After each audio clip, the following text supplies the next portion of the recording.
আচ্ছা, বোর্ডরুমে sales report হোক বা বিটকয়েনের দামের ওঠানামা, আমরা কিন্তু সারাক্ষণ ডেটার একটা সাগরের মধ্যেই ভাসছি।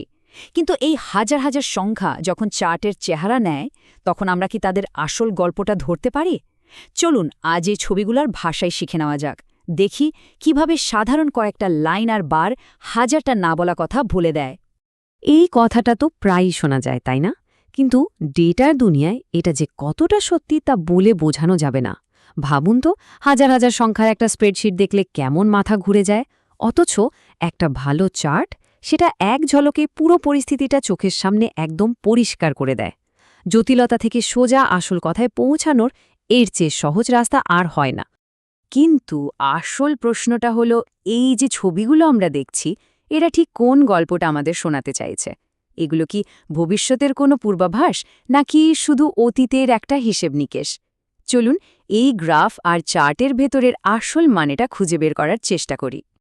আসলে দেখুন, চার্টের মূল কাজ কিন্তু একটাই, জট পাকানো ডেটাকে একদম সহজ করে দেখানো।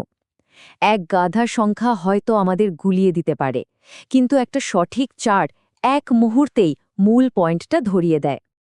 ডেটা ভিজুয়ালাইজেশনকে অনেকটা একটা ভাষার মতো ভাবা যেতে পারে, আর সেই ভাষার বর্ণমালা হল বিভিন্ন ধরনের চার্ট। চলুন তাহলে সবচেয়ে পরিচিত কয়েকটা অক্ষরের সাথেই আগে পরিচয়টা সেরে নেওয়া যাক। সবার প্রথমে যেটা আসে সেটা হলো বার এবং কলাম চার্ট। এদের মূল কাজ হলো বিভিন্ন গ্রুপের মধ্যে তুলনা করা। যেমন ধরুন, কোনো প্রোডাক্টের সেলস সবচেয়ে বেশি বা কোন টিমের পারফরম্যান্স কেমন। বারের লম্বা ছোট দেখেই কিন্তু এক নজরে বোঝা যায় কোনটা এগিয়ে আছে। আর জানেন তো, এই সাধারণ বার চার্টকেই কিন্তু আরও অনেক বেশি কাজের করে তোলা যায়। যেমন ডেটাগুলোকে যদি বড় থেকে ছোট হিসেবে সাজিয়ে নেওয়া যায়, তাহলে তুলনা করতে অনেক সুবিধা হয়।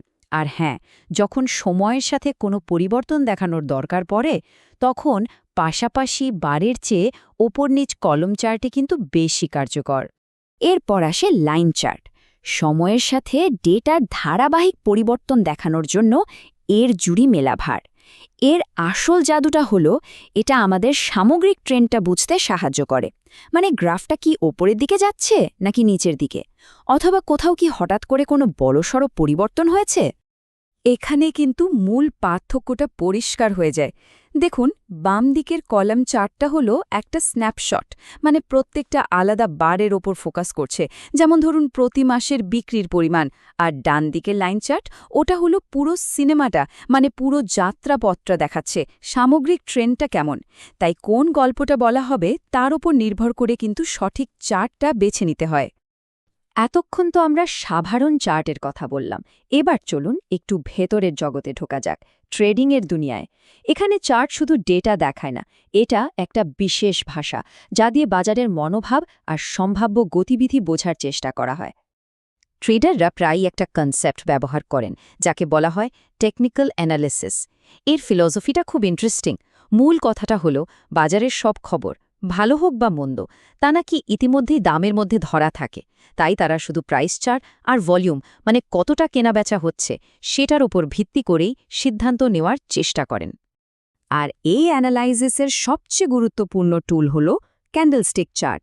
প্রত্যেকটা ক্যান্ডেল বা মোমবাতি একটা নির্দিষ্ট সময়ের, যেমন একদিন বা 1 ঘন্টার, 4 গুরুত্বপূর্ণ তথ্য আমাদের দেয়: ওপেন, হাই, লো আর ক্লোজ প্রাইস। ক্যান্ডেলের রংটা কিন্তু এখানে খুব ইম্পর্ট্যান্ট। সাধারণত সবুজ বা সাদা ক্যান্ডেল মানে হলো দাম বেড়েছে, অর্থাৎ দিনের শেষে দামটা শুরু হওয়ার সময়ের চেয়ে বেশি ছিল, একে বলে বুলিশ ক্যান্ডেল। আর উল্টোটা মানে লাল বা কালো ক্যান্ডেল, তার মানে হলো দাম পড়েছে, এটাকে বলা হয় বেয়ারিশ সেন্টিমেন্ট। এই রং দেখেই ট্রেডাররা এক নজরে বাজারের মুডটা বুঝে নেন। বেশ, এবার দেখা যাক, এই একটা ক্যান্ডেল যখন একসাথে জুড়ে যায় তখন কি হয়।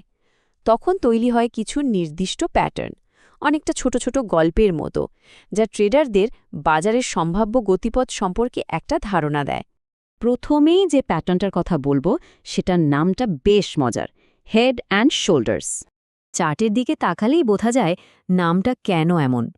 ঠিক যেন একটা মানুষের মাথা আর তার দুপাশে দুটো কাঁধ। যখন দাম বাড়তে বাড়তে এমন একটা শেপ নেয় তখন এটা একটা সিগন্যাল হতে পারে যে এবার বোধহয় ট্রেন্ডটা পাল্টাবে, মানে নিচের দিকে নামতে পারে। এরপর দেখা যাক আরেকটা প্যাটার্ন, ডাবল বটম। এটা দেখতে অনেকটা ইংরেজি ডাব্লিউ অক্ষরের মতো। এর মানে কি? এর মানে হলো দামটা দুবার একটা লেভেলে এসে ধাক্কা খেয়েছে, কিন্তু সেটাকে ভাঙতে পারেনি, বরং ওপরে উঠে গেছে। এটা একটা বেশ জোরালো ইঙ্গিত যে বিক্রেতারা আর পেরে উঠছে না। এবার ক্রেতাদের হাতে বাজারের কন্ট্রোল চলে আসতে পারে আর দামও বাড়তে পারে। আর আমাদের আজকের শেষ উদাহরণ, অ্যাসেন্ডিং ট্রায়াঙ্গল।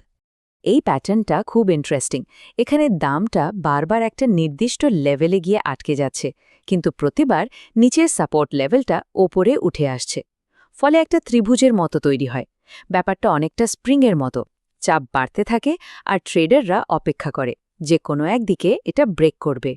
তবে একটা কথা খুব পরিষ্কার করে মনে রাখা ভালো, এই সব প্যাটার্ন, এই সব অ্যানালাইসিস, এগুলো কিন্তু কোনো নিশ্চিত ভবিষ্যৎবাণী নয়। এগুলো শুধুই সম্ভাবনার একটা নির্দেশিকা। যেমনটা লেখক ভিন্স টেনজিওন বলেছেন, এগুলো একটি গাইড, কোনো গ্যারেন্টি নয়। বাজার কখন কি করবে তা কেউ বলতে পারে না। আর কোনো প্যাটার্নে 100% সফলতার নিশ্চয়তা দেয় না। এই সংখ্যাটা একবার দেখুন, 70.78%। এটা কোনো থিওরি নয়, একটা ব্রোকারের দেওয়া আসল ডেটা। এর মানে হলো তাদের প্ল্যাটফর্মে প্রায় 71% সাধারণ বিনিয়োগকারী টাকা হারান। এই কঠিন সত্যিটা আমাদের মনে করিয়ে দেয় যে চার্ট বোঝা আর বাস্তবে লাভ করা দুটো কিন্তু এক জিনিস নয়। তাহলে আসল ব্যাপারটা কি? আসলে চার্ট প্যাটার্নগুলো কোনো ম্যাজিক নয়। এগুলো বাজারের কালেকটিভ সাইকোলজির একটা ছবি।